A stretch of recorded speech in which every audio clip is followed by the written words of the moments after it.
çok azdı 150. İnsana bir ömür kifayet değil. Hele isitmemiş öz yerimizi. Ölüm cellad olup aklayır bizi.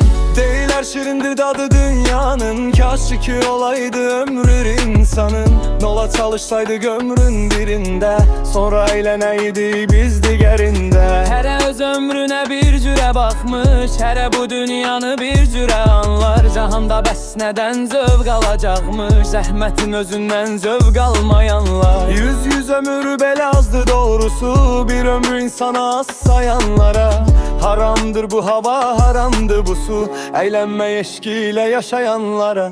Yaşamağı yanmağıdır, yanasan gərək. Həyatın mənası yalnızındadır. Şam əgər yanmasa yaşamır demək. Onun da həyatı yanmağındadır. Ömrü az olsa da qartal yenmədi dedi. Semalarda öz oylağım var. Ömrün azlığından gil eğlenmədi. Ömrü insan kimi başa vuranlar. Bu dünya 5 gündür deyib hər yerdə. Sağ ikən qəbirdə uzanan da var.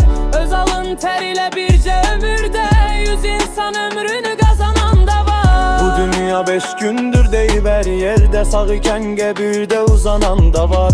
Öz alın tərilə bircə ömürdə 100 insan ömrünü qazanan da var.